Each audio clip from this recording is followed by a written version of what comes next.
Evening everybody. So this evening I'm going to show you how to do a very simple, very easy Clapton build on the Wotofo Sapor that I reviewed yesterday.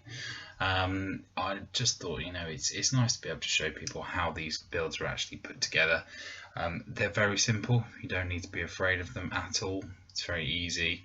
And what I'm going to do is I'm going to do probably about a 0.2 ohm build on the Sapor sitting on the RX200, and just show you how I put it all together, how I install the coils, and then how I wick it.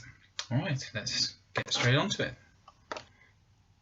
Okay, so we are going to take our pre-coiled Clapton wire, and I've already put this into a 6 wrap, and then what we will do is we will snip this appropriately.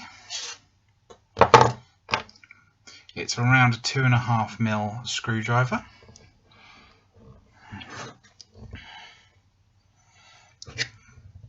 Place one in the far post, one in the middle post, so alternating, so there's a gap between the two. Then what we want to do is, so that you can see this, we want to tighten down our leads. Sorry, you may not be able to see that, but I promise you that's what I'm doing. Tighten down the leads so that we have a nice even centre post build with nice short legs. Then snip this off. Perfect.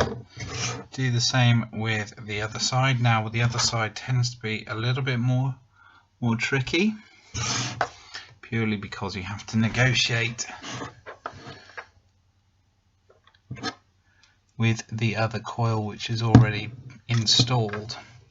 So what I'm going to do is I'm going to snip that nice and short, so I know exactly where it's going to be. I'm going to plonk that piece of wire through there.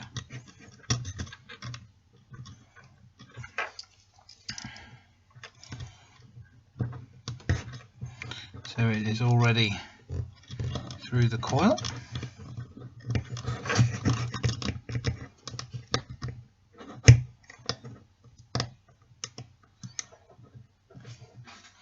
So that we can actually get our connection. And then we will screw this down. So we're making a connection with this lead. Oh, I seem to have pulled it out. Well done. Because I'm using the wrong bloody end. There we go, that's better. So screw that down nice and tight. There we go, nice centered coil.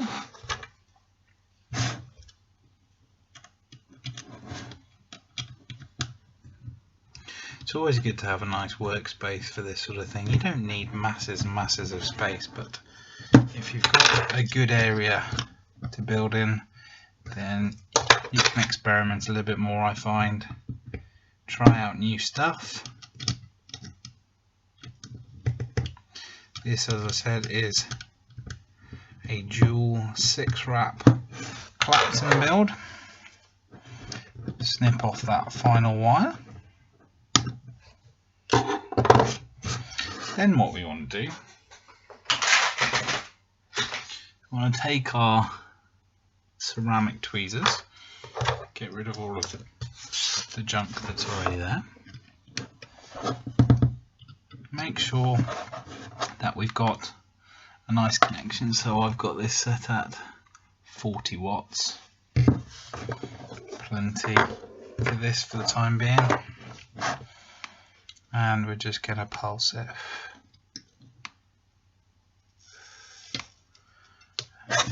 This has come out at 0.25 ohms, which I thought it would be about 2 or so.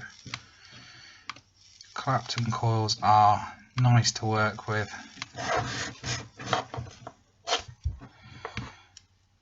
They're quite predictable. They heat up nicely, and look, to be honest, if you use the pre-made Clapton wire,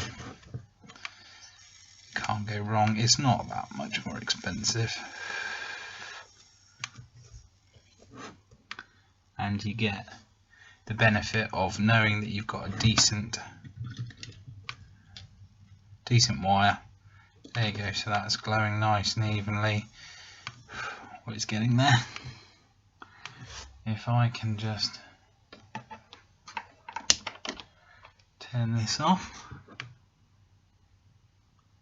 you should be able to see us glowing those coils nicely, and you can see where they are actually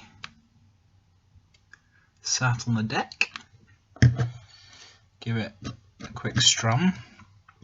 Strumming just spaces out the coils just ever so slightly, so you get a nice even glow. This is looking like a tasty build. There we go. Nice even heat. There we go. Sorry, let's get some more light back on the scene. So there you go. That's how you install your coils. Then what you want to do is you want to wick it. So you take your cotton. I don't bother cutting the cotton, just tear it, spin it into a nice point, feed it through, ideally when it's not too hot, because otherwise you will burn your cotton, but there we go. And this is quite a simple build, really. Don't need to be scared of all this Clapton stuff. In fact, it's probably easier to build with Clapton wire than it is with other wire, because it's thicker, more malleable. There we go. So we're all sorted there. Snip that. Snip that. Giving it enough room so that we can tuck our wicks underneath the coil so the airflow fits nicely. So what we're going to do is we're going to just swoop that round and push, just so that it fits nicely under there. Swoop, push, and then the same here, swoop,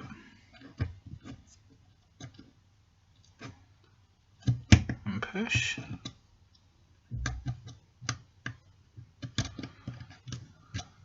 There we go.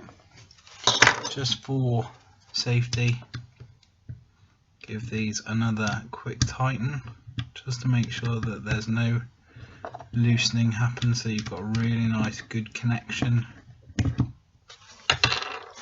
Then we can juice. I like to give it a good bit of time to soak up. There we go. That was almost a whole pipette there. There we go.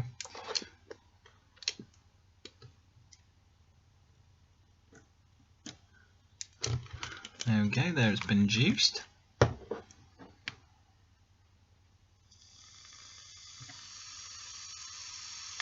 There we go. And that is how I make my builds using Clapton wire.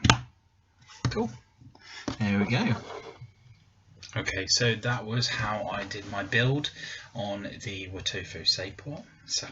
Sorry, I still can't get the hang of how to say this particular RDA's name, but that was a 5-wrap Clapton on the Sapor, coming out at 0.25 ohms on the Relo, the RX200, and it's a very satisfying vape, nice and dense.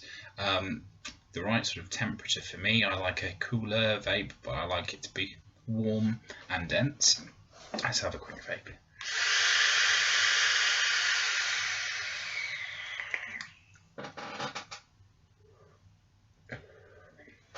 Lovely, really pleasant.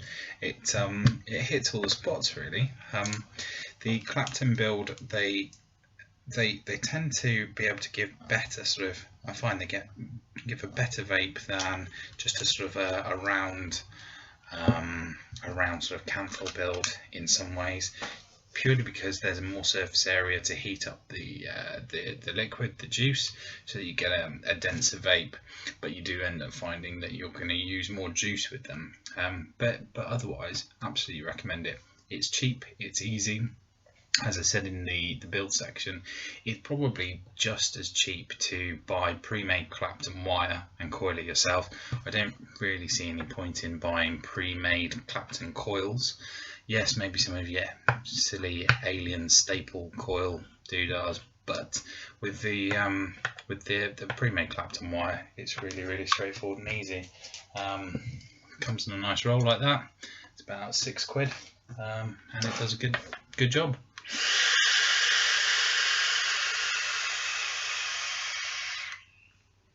But look, thank you very much for watching.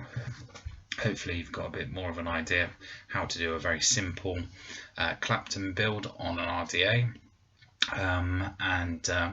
Forgive the new style of filming. I'm just trying out some new angles with my camera. Hopefully it's worked, but let's enjoy it, and thank you very much for watching.